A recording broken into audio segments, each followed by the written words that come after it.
Hey, it's Herbert. And you're listening to the About Last Night podcast, you slippery little son of a bitch. About last night.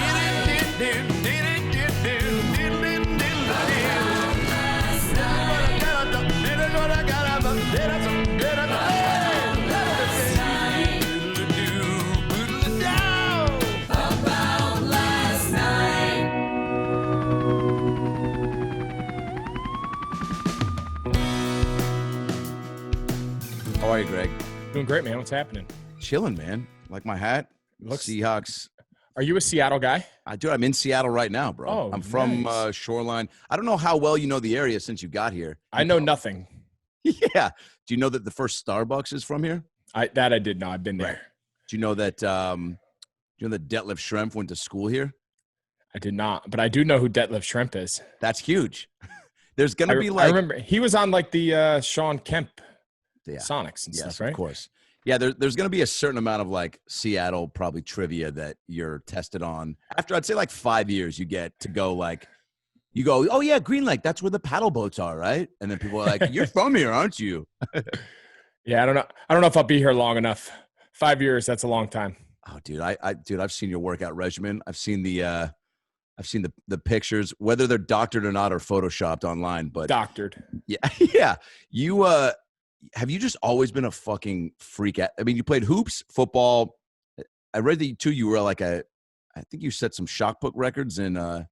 Your research department is solid. That's about it, dude. I know that, and then you're gonna have to remind me your first name one more time.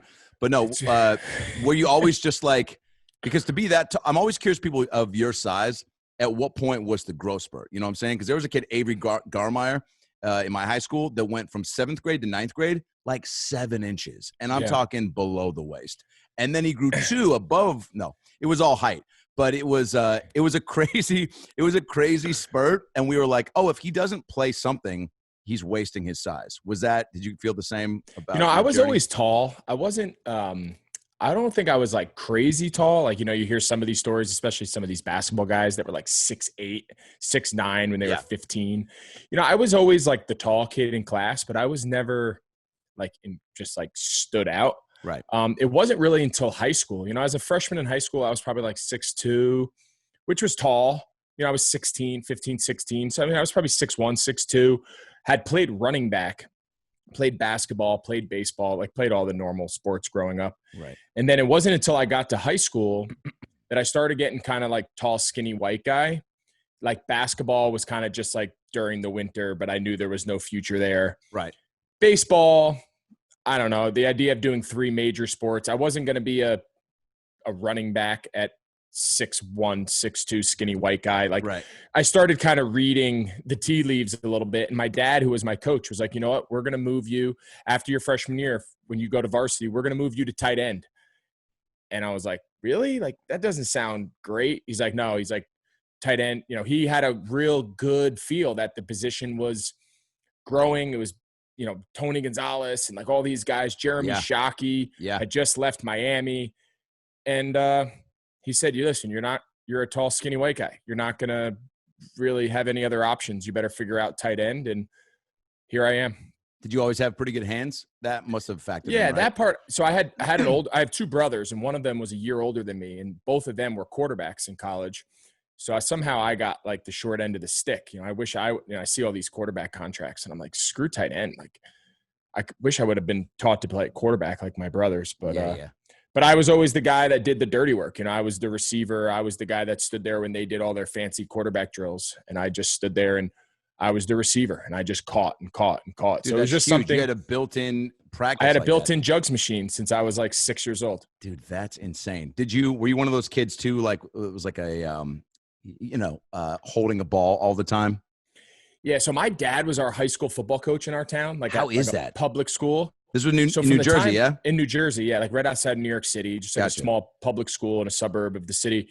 And from the time I was able to walk, that was all we knew was high school football. It wasn't even really college or pro. Like we didn't really follow a college team. We weren't like big Giants fans, even though we lived down the street.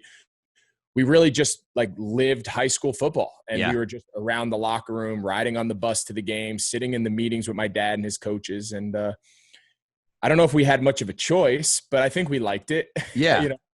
But yeah. Well, I think any like young boy, like athletics for young boys are just like, you know, I don't know at what point when it clicks when you're just like, you know, even my brother-in-law now with my nephew who's, you know, I think it's funny to see every parent now do this with their kid where they're like, dude, you throw him a ball, he'll fucking catch that shit. And you're like, they're like, dude, he's the next Greg Maddux. He's the next fucking Greg. Like you can see it. I mean, there's half like that is true with some of these kids where you're like, oh yeah, that is crazy that his coordination is that articulate. Also, I think there's a little bit of pressure sometimes when parents are like, he's going to be a pro athlete. And I'm like, I think you mean he better be a pro athlete is what you're trying to. Yeah.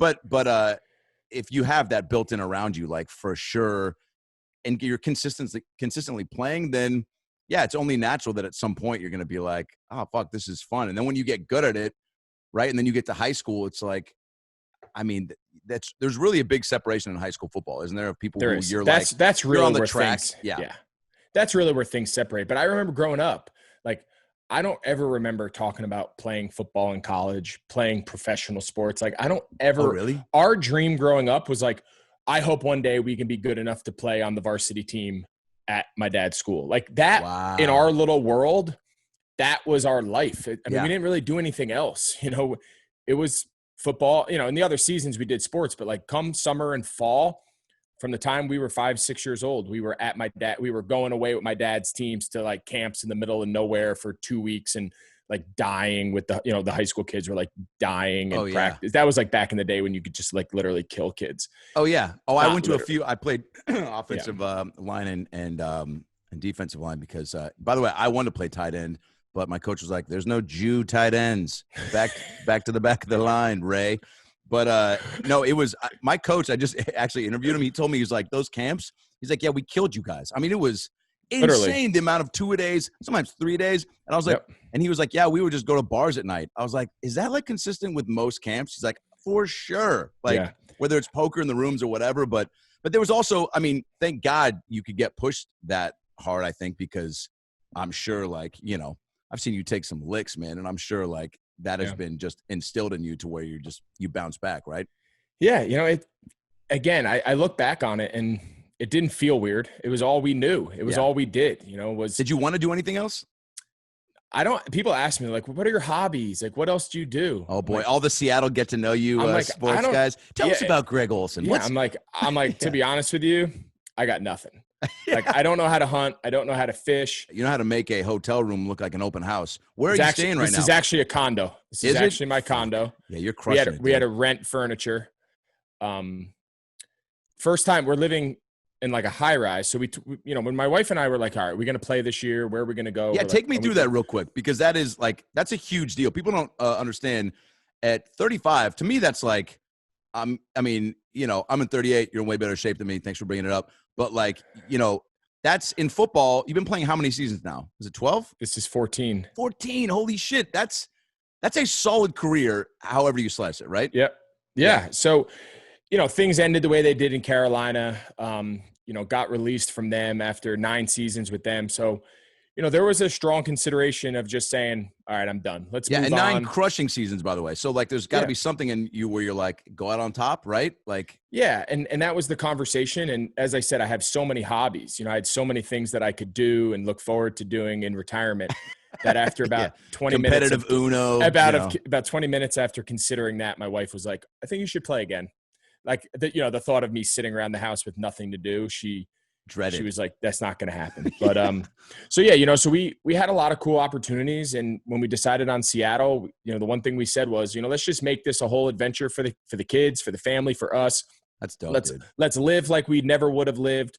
Let's go somewhere we probably never would have gone, and here we are living in a high rise in Bellevue, right outside of Seattle. Oh yeah, dude. There's the comedy club that I was my home club when I was up here. The Parlor was right in that Bellevue Square area. It just closed down, unfortunately. I mean, we wouldn't be able to do shows for you guys right now anyway, but it's where they've hosted numerous Seahawks roasts over the years, like the roast Really? of Doug Baldwin, the roast of Richard Sherman, which, as you can imagine, went great. I'm sure. But very well received. He was very receptive to the insults. No, but it was that whole area is so sick.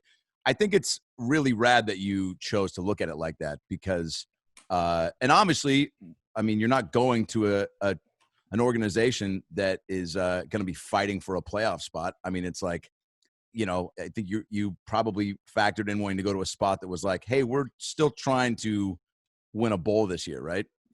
Yeah, and that, outside of the personal stuff, obviously the main draw to coming here was the team, the consistency. In 10 years, 9 of them or something crazy. They've been in the playoffs. Proven head coach, proven quarterback, a sustained culture of winning. Those were all things at this stage in my career.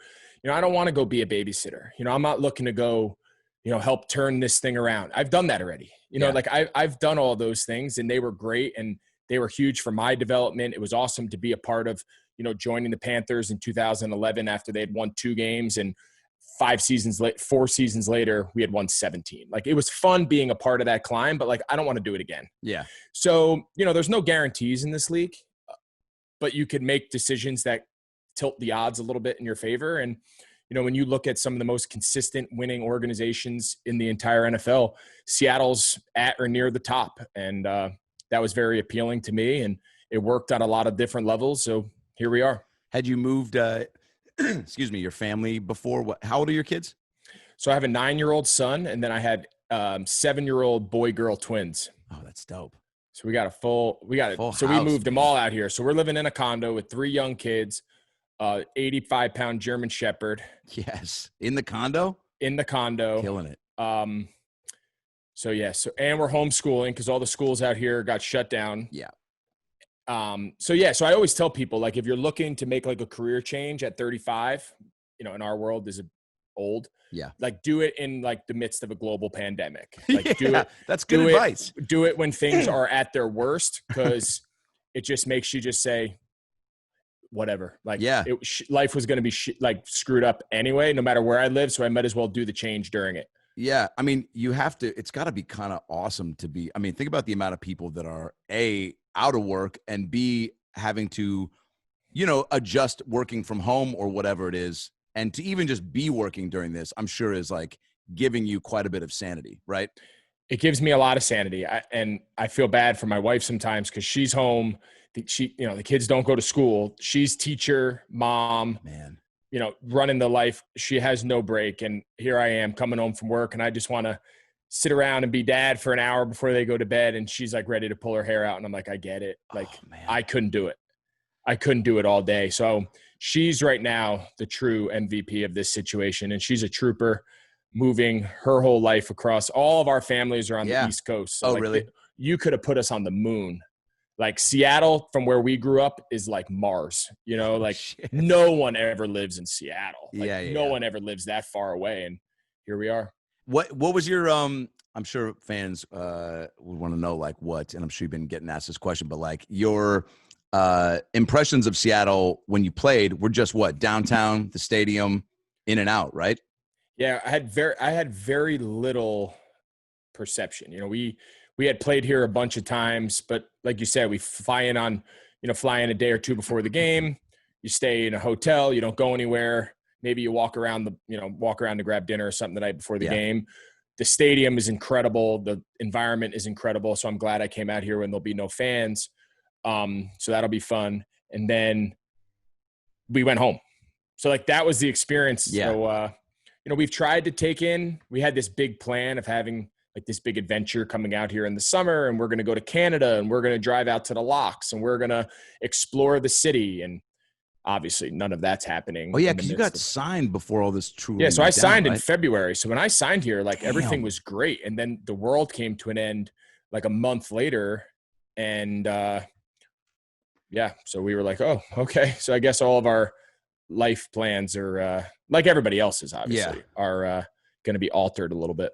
What's the first thing you do when you go to and you've done this, twice now, going to a new organization? Do you have a superstition or a routine, things the first people that you want to meet with, the first things, do you go right to your locker and set up a a Yankee Doodle Candle Co. like vanilla bread pumpkin bullshit, or do you like do like 50 sit-ups because like I'm gonna score 50 touchdowns? Like, do you have some sort of it's funny, like the meet with Russ right away, or the football stuff is like the least of your concerns. Oh, like, really? It's all the life stuff. You got to know, like when you get to the facility, like stupid stuff, like where's my locker? Where's all my stuff? Like I had 9 years of just stuff in Carolina that I just knew was there at my disposal. I knew the security guy. I knew the guy who cleaned the bathroom. I knew the guy who served us lunch. I knew the coaches, the equipment. I knew everybody. First name basis, anything. Here you walk in, it's like you literally landed on the moon. Like you don't know anybody. You don't know where to go. Where's the meeting room? Where's lunch? Where do we go to practice? It's literally like you're the new kid at school, and you don't know where your locker is. Is that weird too? Because you're like super weird. I'm a superstar vet, and you're coming in like I'm the oldest guy on the team, and I'm walking around like I'm a rookie. I don't know anything. Damn, what a cool dynamic. But everyone, I'm sure, is like so. Everyone's been awesome. You. Yeah, it's been awesome. Everybody's been great, but there's like an anxiety to that. There's like an uncomfortable feeling when you're so used to being in a familiar setting that now all of a sudden, on the drop of a hat, you're in like a new world and everything is new. Forget the football. That part's easy. It's everything else. Yeah. Like coming in and having to be like, yo, Russ, where's the bathroom that's like out of the way if you got to take an emergency dump, right. Like what's the one that's a huge deal, right? Everybody knows that bathroom. Everybody knows that. You have to. What's the facility like? I hear nothing. I've taken one tour. Cool. BMAC, like, and gotten to see practice. It's like right on Lake Washington. I'll tell you the hardest part about the facility's off the charts. Facilities are great. It's right on Lake Washington. There's boat slips, the practice fields. There's like people paddle boarding by. And I would say like, that's the hardest part. Like you're driving to work, it's early, you're sore, you got a padded practice. And like, it's on a Saturday afternoon and there's people like paddle boarding and laying on, and you're just like, that looks kind of good. Like, like, yeah. If I really want, and, but it's an awesome facility. They really treat us well.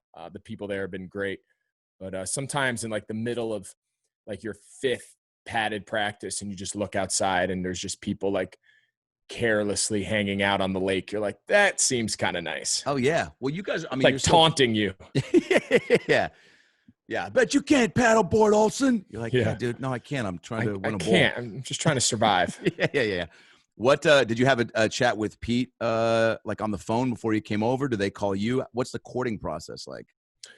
Yeah, so I talked to him a few times on the phone, and then my wife and I actually came out here in February and did like a visit. We spent 2 days out here just to meet some people and get familiar with the area and just kind of figure out what we were getting ourselves into. We visited here, we visited Buffalo, and we visited Washington. And that was really the first time meeting, any of the coaches. Yeah. I had very little crossover with the guys here, from the coaches to players. Like, hadn't really played with any of the guys, hadn't been on it. None of these guys had been on a staff I had been on. So it was kind of a weird deal. Like, you literally were going somewhere where you had zero, for the most part, zero prior relationships. And that was both cool and also, a little scary, Yeah. Is this whole COVID thing just fucking bonkers? I've been watching Hard Knocks to try to get some insight. Do you watch stuff like that?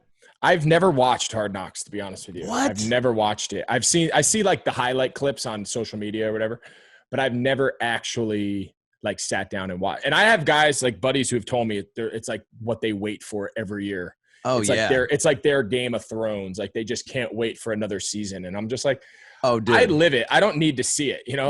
I get it. I've been there.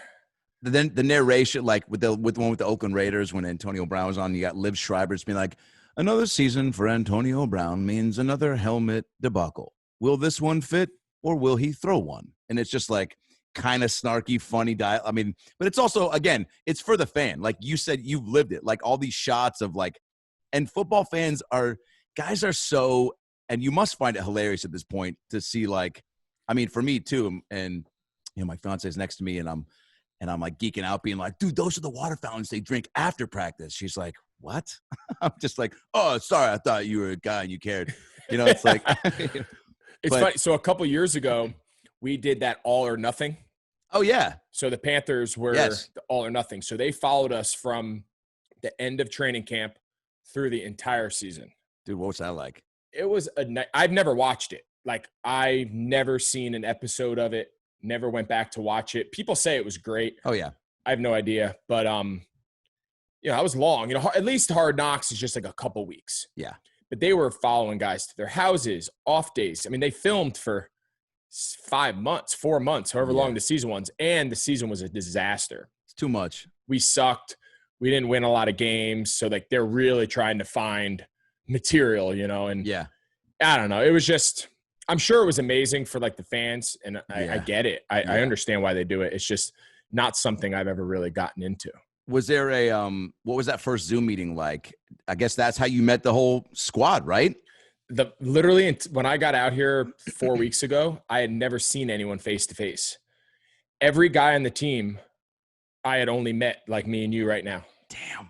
Just seeing them through a computer screen. So like, you're trying to learn like a new system, and we're installing plays and we're doing like virtual walkthroughs, but you're also trying to develop like some sort of feel for like who runs the locker room, who are the main voices, what are the tight ends like, what are guys that I could see myself, because I'm on the East Coast and all these guys are pretty much out here on the West Coast. Yeah.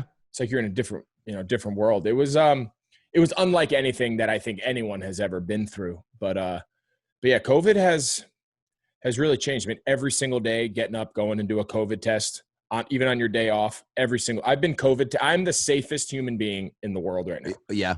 I've been COVID tested every single day for like 3 weeks. Are you every day? You're like, they're COVID tested in holes they're not even supposed to go to, but I'm just wanting to be that cautious. I'm the safest. Put the swab where, do whatever you got to do. Yeah. They just kind of they're grazing the nostril. Cause I posted a video on the gram yesterday, and I did a drive-through test here in Seattle. These guys put the thing, I put in the caption, my brain hurts. I don't know math now, because it's like, and everyone's commenting like, yo, where and why are you getting it that deep? Some of them are like that. I've heard, fortunately for us, we just have the one, they're just kind of like scraping the inside of our nose. Yeah, I guess that's enough, huh?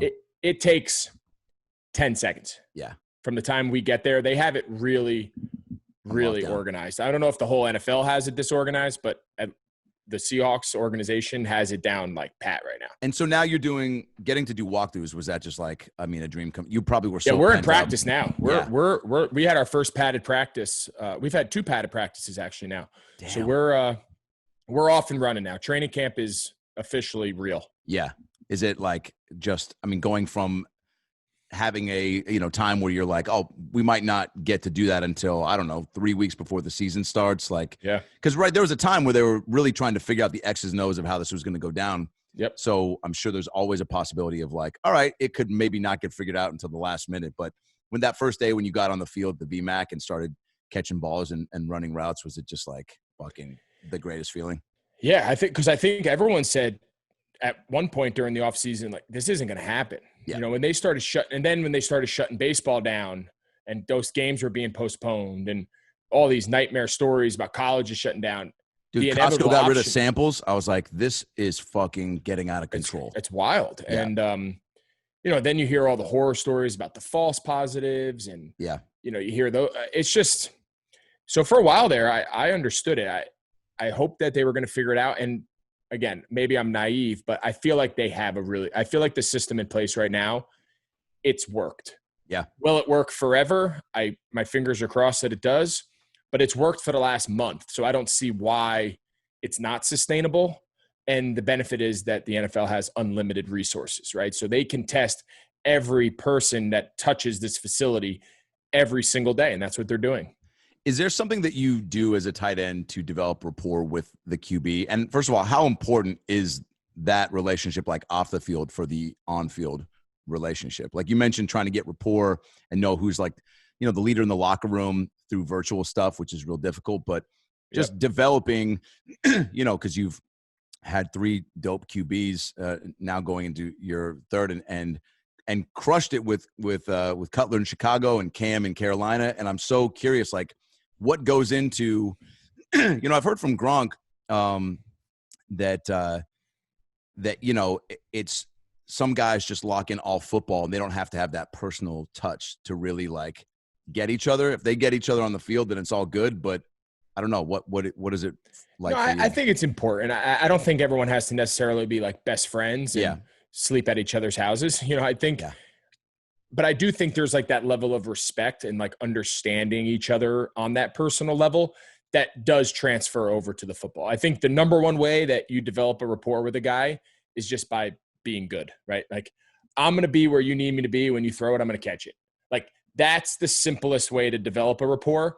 From there, you can build the personal relationships and start to understand each other. And all of those things translate, right? Like, people's personalities away from the building, it does correlate to their demeanor during practice, their demeanor on the field, their priorities, how they see things, how they view the game. But like, there is correlation and crossover before that. But at the end of the day, people gravitate towards guys who they can trust and can play.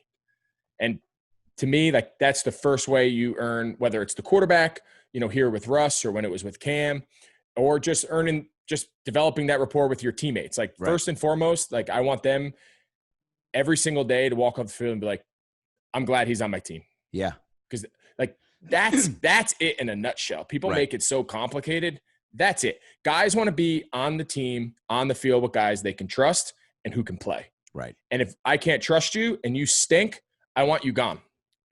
And I would say the same to myself, right? Like, that's that's the nature of the business. So you have to, so you let your work speak for itself, right? So that's that's step one. Right. And so do you, and obviously, like, you're, established at this point enough to not like sit down with Russ and be like, hey, bro, by the way, bro, like, I can fucking catch. Like, you throw me something, I can fucking catch it. Like, he knows, he's played against you, he's seen you. So do you guys get on the field? Do you kind of like, are you excited to kind of develop like a new combo? Yeah. I mean, it's like, I know as a fan speaking, it's like, dude, when we picked you up, I was like, fucking, this is a weapon we have not had, and that Russ hasn't had. You know what I'm saying? Like, somebody truly that can block like you can block and has the hands that you got and it's got speed and I'm curious what he says to you that might instill an extra level of confidence, or does he go out of his way to say something, or does he just go, no, this is a guy who's done it, knows what he's doing. I'm just going to let him do his thing and we'll figure it out. Yeah. I think in a short time, we've been able to develop, those things that I just touched on that, obviously I've seen from afar. Yeah. How good he is and what he's been able to do. And now being on the ground and being in person, it's even more clear why he's special and why he's so good. Yeah. Just seeing him operate every day up close and personal. But the conversation, again, the starting point of every conversation I've ever had with the quarterback is like, put that on me to see things how you want it to be seen. And then from there, we can kind of figure things out, and certain quarterbacks are more willing to adapt and things. But first step is, you can't expect every quarterback to adjust to every single guy he's about to throw the ball to. It's not sustainable, right? So it needs to work the other direction. And then as you develop over the years, there's a little more freedoms. There's a little bit more, kind of ad lib, because you guys start understanding each other. But I told him from the first time we threw routes together, it was, hey man, if you don't see the things that I'm seeing when I'm running and my break or my body language, my indicator isn't translating, like, you got to let me know, because this is how I've done it for a long time, but that doesn't mean that it works now. So like, there's got to be some give and take. Right. And I think he was accepting of that. And I think he respected that, because at the end of the day, if I do what I think and it's not the way he sees it, it doesn't help anybody. Yeah. Right. So like, I got to make sure I see things the way he's accustomed to seeing it. And then we can start kind of making a little more customization to that relationship as we go, if that makes sense. Yeah, 1,000%. Thanks for breaking it down like that. Do you feel a little bit of pressure to be kind of a father figure to Will Dissly and Jacob Hollister, like kind of taking on some young guns? Yeah, I've always enjoyed that role. That was a similar role that I had for a long time out in Carolina. I've always enjoyed talking the game. I've always enjoyed helping younger guys that they brought into my room, or helping younger guys that they brought onto the team maybe at a different position. Like, I've always enjoyed that part of the responsibility. But again, like, that only works if you can play. Like, guys don't want to hear advice from a guy who can't play. Yeah, if you're dropping every pass, they're like, dude, why are we listening to you? Like, you know what I mean? So, like, first and foremost, you need to establish this guy can play, he can still play, whatever that level of your career, whatever the time stamp of your career is. If you're a rookie, obviously it's different than if you're in year 14, but you still have that obligation every year to your teammates to set that standard. Okay, I know when this guy says something to me, he's not full of shit. Right. He can actually do it. People are way more willing to listen to advice from people that they perceive as being good at their job and people who are perceived as using their own advice to their own benefit, right? If I'm telling you to do something one way and then you watch me and I stink and I can't get off the line and I'm telling you how to release, you're like, screw this guy. He can't do it either. Why would I listen to him, you know? Yeah. So I'm at the point where I'm just trying to show these guys, like, I'm here to play. And then I'm an open book of information, whatever you guys want. Like, I don't pretend that I know it all. And I'm not going to pretend that you have to do it my way to have success, because you don't. But if you want my feedback, if you want my experiences, if you want me to share with you things that I've tried that didn't go so well, or things that I've adapted that have worked really well for me, I'm an open book. But it all starts with being able to play. That's the ultimate equalizer in this game. Yeah. You can be his best friend. You can be the greatest mentor. If you can't play, you're out. Yeah. I mean, it works that way. I mean, yeah, that's how it should work. It works that way in comedy too. It's like if Chappelle's trying to give you a tag for a joke, you're going to be like, yeah, please, what else? And here's my number and email. And do you want to have Thanksgivings together? But, you know, if you got a 2-month in open micer that's like, hey, I thought of a closer for you. You're like, wait, how long have you been doing this? So it's like, you know, it's true in every walk of life. We want to hear people that have earned the right to be heard. Are they taking advantage of that? Are they trying? Are they? They've been great. Trepidatious. No, they've been awesome. They're good. They're good players. They've had success in the past. I know they're young, but they've had success, you know, in their own right. But they've been great. What do you see in someone like Will Disley, who I know the Hawks are real, like, you know, hot on, and it's like too crazy.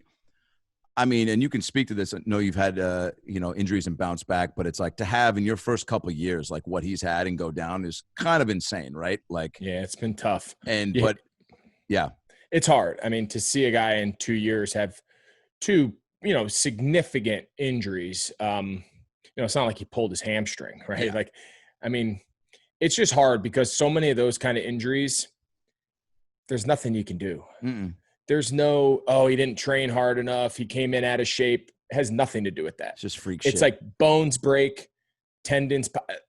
It's the unfortunate reality of this game. And to see a guy that has so much promise and to see a guy that at times really showed that promise on the field, to just have each of the first 2 seasons cut so premature is tough. But unfortunately, that's this game. And it's not. This game is not for the faint of heart. And I think he's proven that at the very minimum, he's not going to quit, right? And he's going to continue to attack rehabs and continue to bounce back as long as they'll have him. And I think that's step one for any young player in this league, is to have that relentless pursuit and that relentless attitude. And it'll pay off for him. Yeah. He just got to stay the course. He's got to just continue to fight the fight. And there's nothing it always works out for guys like that. I think so. There's nothing you can do to try to prevent like injuries, right? I remember in 7th grade football, man, I was playing on the select team just because I was a bigger dude, and we were doing angle tackling. And this was like my first. I was not supposed to put on pads for 2 weeks because I was new to the team, but our coach was just like, guy looked like he woke up and swallowed a pack of Marlboro Lights. He was just like, Ray, get your fat ass in there. You're hitting today.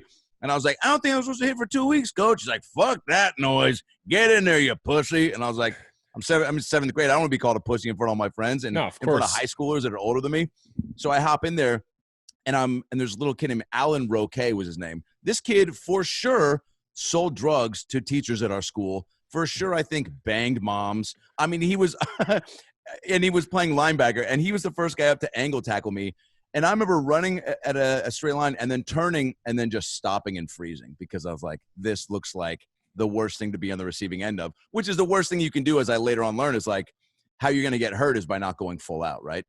But 100%. I can only imagine. You made the biggest cardinal rule. You broke the biggest cardinal rule, though, in history of those drills. You got to count back in the other line and make sure that you don't match up with like an assassin. Yeah. Right. That's like the first lesson everyone learns in youth football is anytime you line up for angle tackling, eye opener, Oklahoma, you got to make sure like you go get a water break so somebody gets in front of you, because the third kid in line is an absolute killer, but the fourth kid, his mom makes him play with goggles on, right? Like there's you got to time it out. You got to time it out. So that was your first problem. Well, dude, it was tough. Can't go with the kid who sells drugs. Well, dude, we had Alan Roque, then we had this kid named Jason Potts who smoked during practice and always told me that my mom had great boobs, and then there's a kid named Jess Lacasse, and then Lamar Patrick. So it was bad blood down the line. Like I would have had to get back in line and then look at myself from across. You would have had to tackle yourself.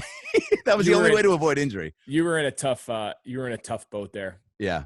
But anyway, so that, not to get off the topic, but that was your first mistake.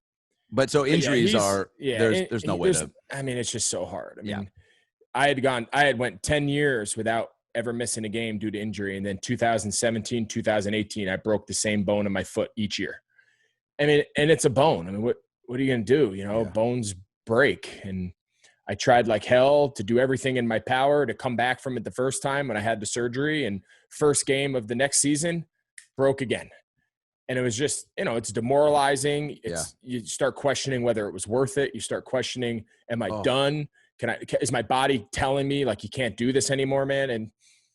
But for whatever reason, the craziness inside all of us, you just keep going forward until they tell you they don't want to have you anymore.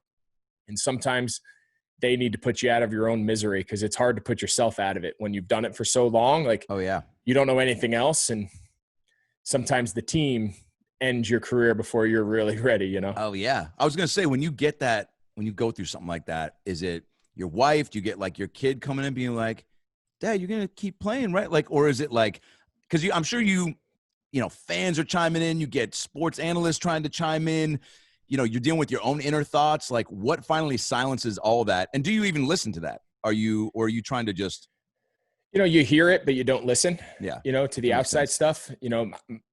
My wife and kid, if it was up to my kids, especially my oldest son, like, I would play forever.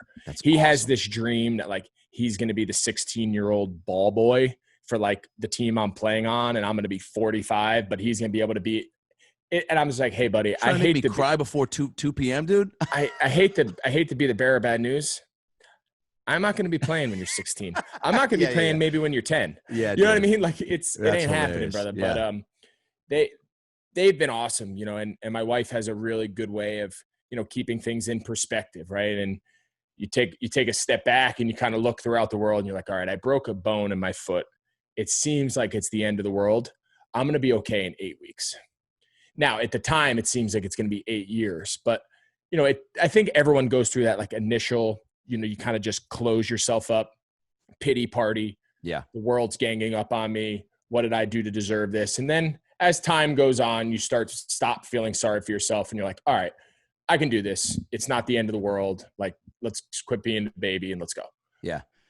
What was draft day like? I'm curious, draft day. Mark Sanchez is a good buddy of mine, and we had a little football podcast going for a little bit. And his draft day, the draft days of so many players we've gotten to break down. So I was talking to Christian Kirk a couple months ago, and his was bonkers, just being with family, thinking you're going to go when there's just so much to it that I think fans don't realize on the inside. Yeah. And just take me through that day, I guess, and building up to it as well. So we had like a draft week. So I did all my training. I went to school down in Miami, did all my training down in Miami. And then we did our draft day at the Shore Club on Miami Beach. Wow. Which, if anyone knows Miami Beach, it's like an awesome hotel. It's like a little like chic-y, trendy. Yeah.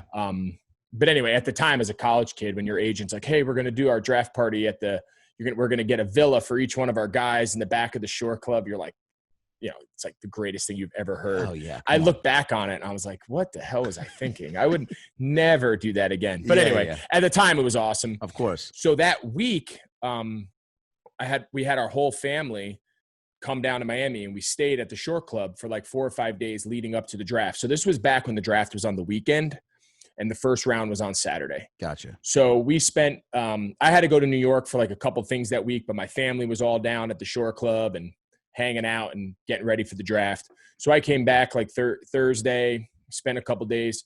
Friday night, we went to a place called Monty's on the beach, which is like a raw bar on the Intercoastal, like a cool like Miami spot. Yeah. And I'll never forget, we were sitting there and, you know, eating and getting ready for the draft the next morning. And the TVs were on. It was ESPN, and they were doing like a mock draft going through. So now you're sitting there like it's the real draft. And meanwhile, it's like Mel Kiper telling everyone who, you know, the Seahawks are going to pick or whatever. Yeah. And you're going and like, and I had anxiety just watching the fake draft. I don't even remember. I get anxiety watching Kevin Costner in Draft Day, and that's not even real. I know. Trust me. I was like sweating bullets, eating stone crabs in Miami. Like, my life is over. I'm never going to be drafted by anybody. So now fast forward the next morning, I was up at like 6 o'clock, and we just start like walking up and down Lincoln Avenue in Miami, just like finding somewhere to eat. We find like a Cuban cafe. We're like eating breakfast, just trying to like occupy our lives. Yeah. Sure enough, long story short, the draft starts at noon. I was the second to last pick of the first round when there were 20 minutes between each pick. That was the last year they had done it. I was drafted at 6 p.m. Eastern time. 6 hours the first round went. And got drafted by Chicago. And the next morning, on Sunday morning, flew to Chicago for my press conference, my introductory press conference, and off and going. But when it got late in the draft, I was like, I made the wrong, you know, then you start having all those thoughts. I made the wrong decision. I shouldn't have come out, because I left school early. Yeah. Thinking I'd go in the first round. And now they're at like 29. And you're like, shit. There's only 4 teams left. And none of them, you know, and then you're like, and none of them need a tight end. None of them talk to me in the draft. Now you start like coming up with all these scenarios in your head. Yeah. Did you have any discussions with the Bears, or was that completely out of nowhere? They came to my pro day. They sent like a scout to my pro day, but I had never spoken to Lovie Smith or Jerry Angelo. I had very little contact with them. And sure enough, that's who picked me. That's amazing. So that was cool. Who was the first person you talked to or called or to share the news with? Or was my whole family was down there. My whole family was down there. So in that regard, they all knew when I knew. How about this? Who was the first friend that you know, you kind of lose touch with, or family member, or new family member, or new like friend of like husband of your wife's good friend that's like, Greg, hey bud, like what's crazy is that I live in Chicago now, and I don't have any ticket, you know, like there's always that stuff. I have to say, I've been pretty lucky in that regard. Good. You know, you get the occasional texts from people, which are harmless. Hey, congrats, haven't talked to you in a while, which I love. And I always pride myself on getting back to like everybody, even if it's someone that I haven't talked to in 10 years, like I'll make sure, like, if I don't do it that second, like I'll make sure that I get back. Because it takes more effort not to do that. I feel the same way. Exactly. And you see that little blue button next there that you haven't read it, but you kind of read it, but you haven't. I'm like, I just got to respond and just like make sure I do this. Good for you. But no, we've been lucky in that regard. I mean, we have family and stuff that comes into games and whatnot, but our families have been great in regards to those things. But you hear horror stories from some guys where it's just people who come at it. You know, remember I coached you in Pop Warner ball when you were 7. If it wasn't for me, you never would have made the middle school team, and you would have, you know, it's like, what? A teacher that's like, I passed you and I didn't have to, but I knew you were destined for greatness. Exactly. And I'm going through rough times right now. Okay, my car just got repossessed. I live behind that Denny's. Not the good Denny's either. I fucking have to work there. Actually, got fired today. I just found out as I was talking to you. You fucking up. Yeah, you're just like, all right, I guess I can break you off something just to shut up. Just to shut up, yeah. Is there time for extracurricular stuff during this time, or getting to go home has got to be amazing, right? And not be staying at like a team hotel. Yeah, this is the first training camp that I haven't been at. So in Chicago, we went to a small college in Illinois, and then the same thing in Carolina. We went away so my training camps for 13 years was not home. It was not with my wife and kids. I was separated. But now at the end of each day, I come home. On my off day, I'm home, and you know, kids are doing schoolwork at the kitchen table this morning. And, you know, Are you in a better mood because of that? Like, is practice, are you more jazzed to go to practice and come back? I mean, is it like? Yeah, it's, I think it's a nice break to have the thing, but then it's nice at the end of a long day to like be able to come home to your house with your wife and kids, catch up. You don't feel like you're missing every single thing that they do. Right. Training camp is always always a tough time for everybody. Summer's winding down, school's getting started. So the kids and you're kind of getting antsy about, are we ready for school? Did we do it? Yeah. Did we read enough books this summer? Did you have a project? You start like going wild over your summer plans. And then I'm gone for like 2.5 weeks. I'm like, all right, wife, Kara, you got it. Yeah. Get them ready. Fuck. And she's like, I hate you. Yeah. So it's, this has been cool. It's been different, but it's been nice to not feel like I'm so separate from them. Are they allowed to come down? Is anybody allowed to come down to? It's like, it is locked tight. If you haven't gone through like all the COVID stuff, you can't even step in the building if you work for the team. So there's no families, there's no guests, visitors. What about new friends you make through podcasts? They said if you do a podcast and it's good, and it's that they Pete listens to it. Yeah, so we're still in the air on that. All right, fuck, thanks. I do want to. This has been awesome, by the way, dude. You're such a beast, and to be just as prepped as you are. Still, and to be consistent, that to me is like in anything, especially in sports, seems like the toughest thing to really is to be consistent. And like from the get-go, I mean, like looking at your numbers, how they just like kept going up each year. And I know, from the things I've read and what I've heard from some of the guys that are buddies of mine that I've mentioned, like being like a good dude on and off the field. I know that probably like you can be a great player and not being a great dude doesn't like have to be a part of the equation, but it's like, and then tell me about the Heart Foundation that you're working with. Like, there's another thing that's like, I think just makes you like the total package. Yeah. So in 2012, I mentioned we have twins that they were born in 2012. They're 7. They'll be 8 here in a couple months.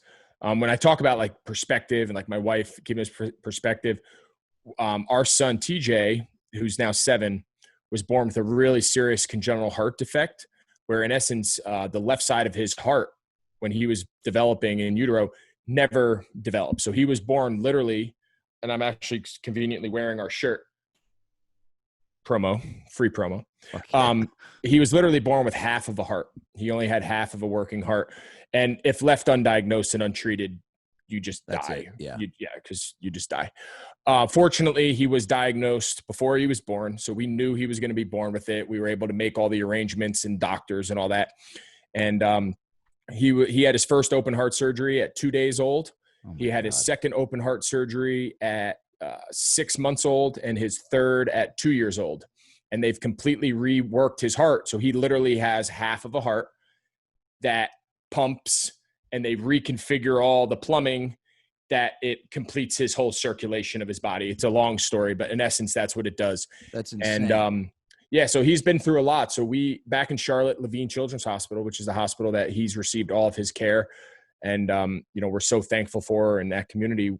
My wife and I have, we started the Hardest Yard, which is, as you mentioned, a nonprofit program that funds a variety of programs. And we're actually just opening 20,000 plus square feet cardiac facility, brand new state-of-the-art cardiac facility. We're going to bring all the sub-disciplines into one facility on campus at the hospital, and it will open in January. Good for you. So that's under construction now, and some of the other services that we provide from our program will be housed in this now actual facility. So we've been working on that for about 7 years now, and it's something that we're really into and something we take a lot of pride in, and we love it. That's incredible. So you've just got constant inspiration around you just daily. Yeah. He's a special kid. And so many of these kids, we call them heart babies. They're awesome. We've met so many cool families. We've people that just reach out to us on social media or Twitter, or they hear our story. It's a small world. There's not a ton of kids born with this condition, but there are a lot of kids born with congenital heart disease. And it's a world that sometimes gets left.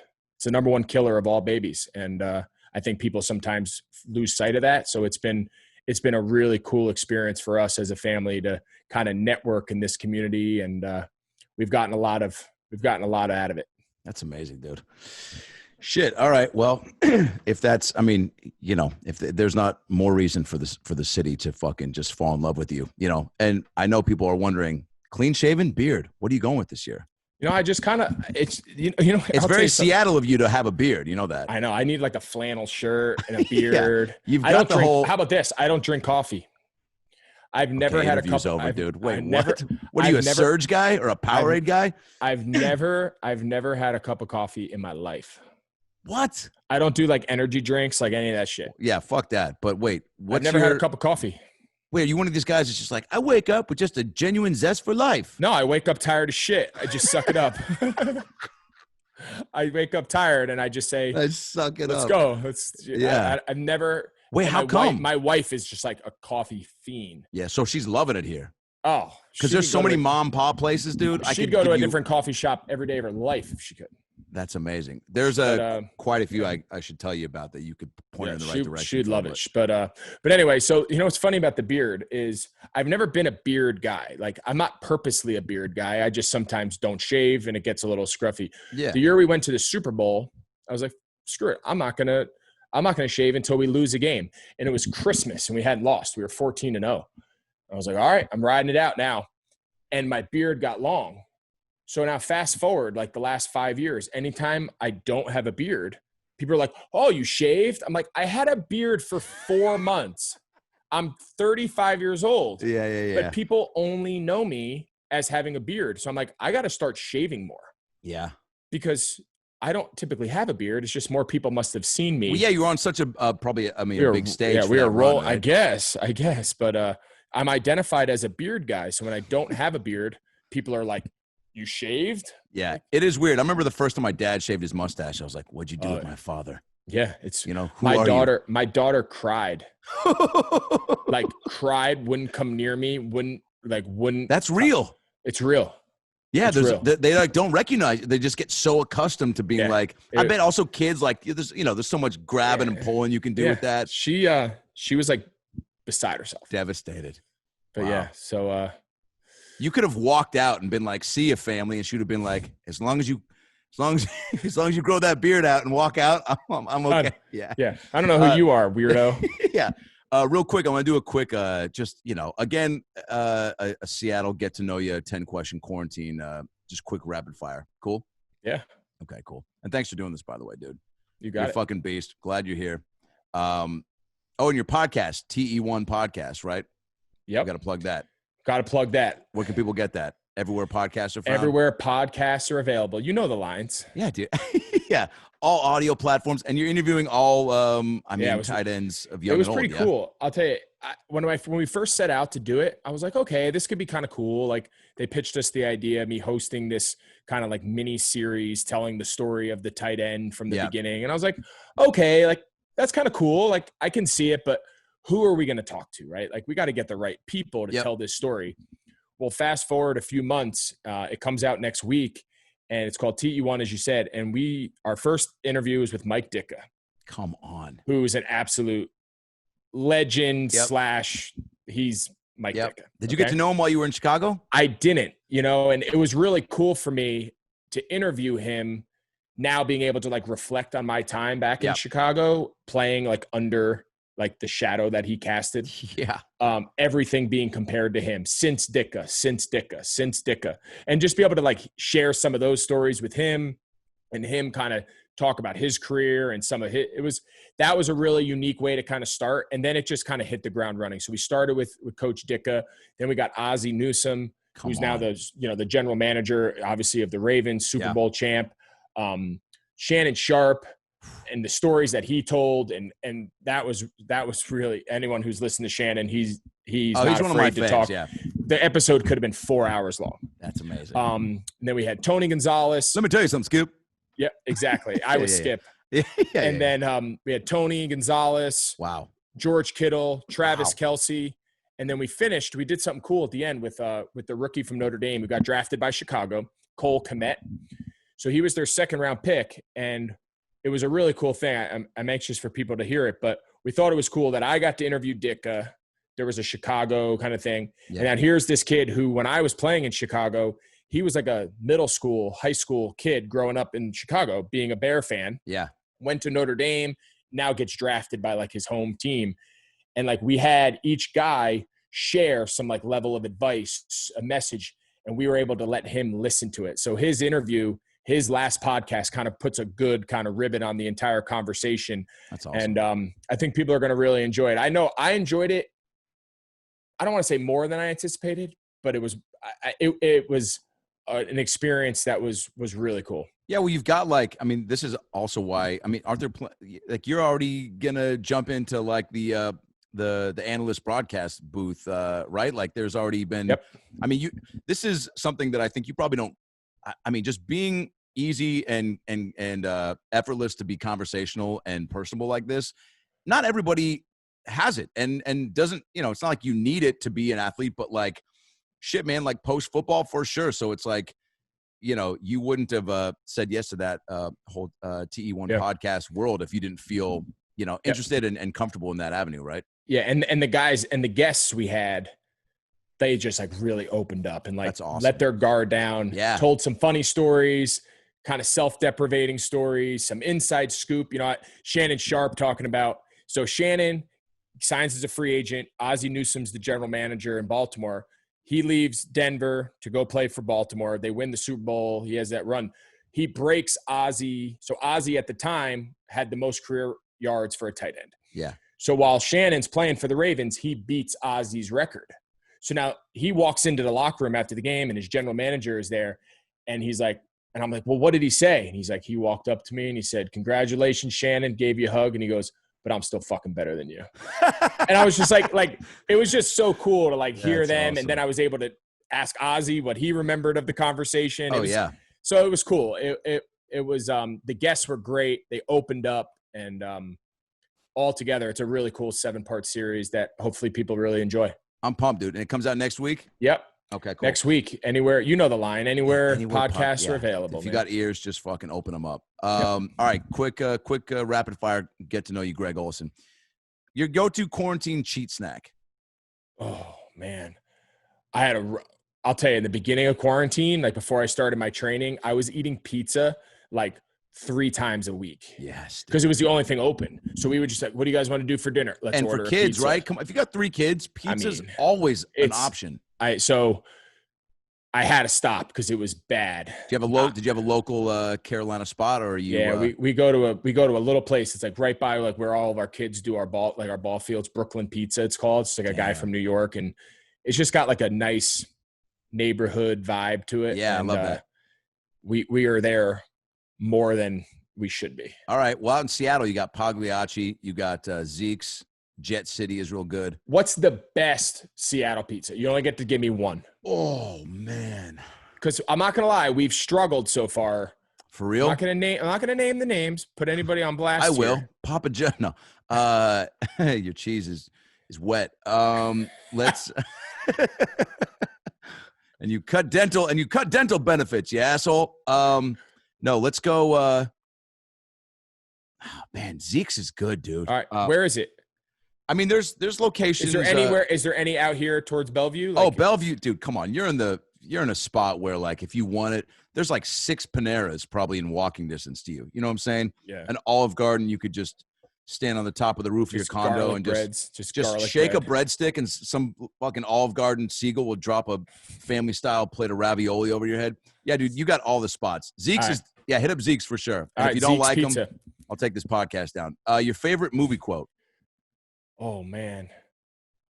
You know what I find myself saying? I don't know why this is on. I don't know if this is my favorite, but it's the one that pops in my head, like in Dumb and Dumber, where he's like, something that could have been brought to my attention yesterday. Like, I feel like that's my life. Like, I feel like people want to tell me stuff like, oh, I meant to tell you that the store's closed. Oh, I just walked 4 miles. Like, something that could have been like, I feel like that sums up. I feel like, you've had an extra pair of gloves this whole time. That movie is super quotable, right? Oh, it's my favorite movie of all time. Yeah. Pull over. It's a cardigan. Thanks for asking.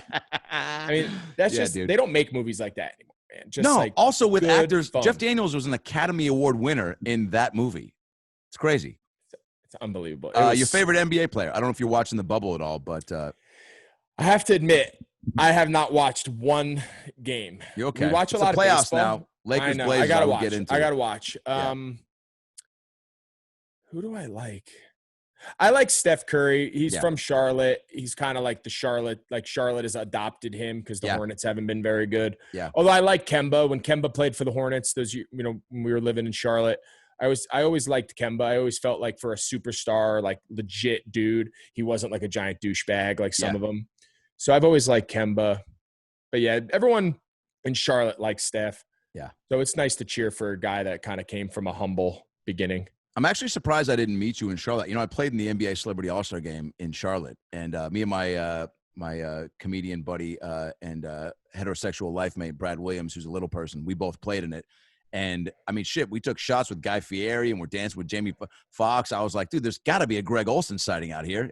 You know what's funny? It's funny you say that. We went to the dunk contest and 3-point and all that, and then we went to the game, but I had broken my foot. So they had asked me before the season, they're like, hey, it's coming next year. Do you want to play? And I was like, for sure. But after I broke my foot again, I was like, I cannot go out there and play basketball. Even though like I was okay, I was like, I can't. Dude, you would have dominated. Think about the Olsen to Ray combinations. Dude, we would have been, I mean, would have been like Bird and McHale. Yeah. Just two stiff white guys just running around. Finally, dude, just what the NBA needs. Just more stiff white guys. Stiff white guys. What's your favorite route to run? Oh, corner route. Love that. I call it a 7, but I have to stop using that terminology now. Man, I've paid a lot of bills with that route. Wow, that's amazing. What would you? Well, I guess we talked about this. What would you do if not football? Oof. Podcast. Yeah. Well, you're going to be doing it, right? Yeah. Well, we'll see if I'm doing it anymore after next week. See how it goes. Hilarious. Love the enthusiasm. By the way, that's the right move when you're starting anything like that you know is going to crush. You're just like, that's probably just set the bar so low. Yeah. You're like, they're going to listen to one episode and the Seahawks are going to cut me. You're going to be like, dude, we love you on the field, but these interviews are dog shit, dude. Dog shit. Yeah. All right. Dr. Pimple Popper or Shark Tank? Shark Tank. Yeah. Are you a hug or a high five guy? And we're talking pre-COVID. Pre-COVID? Yeah. Like with my people, I'm a hugger. Yeah. You're beer bong or a shot?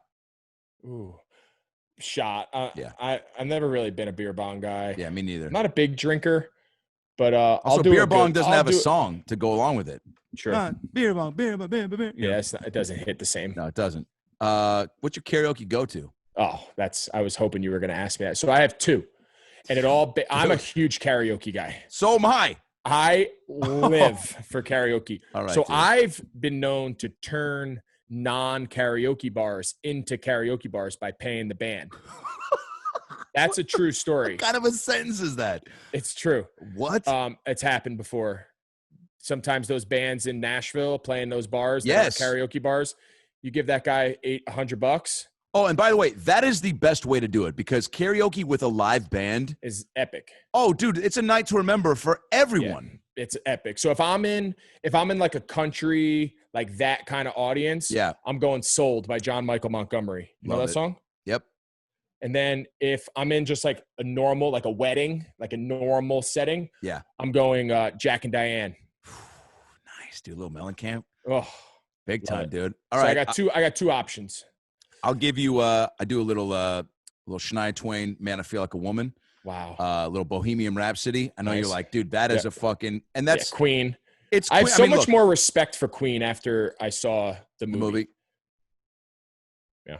I thought it was awesome. Also a little Pearl Jam, Better Man. And also, not to be outdone, the Family Matters theme song. That's huge.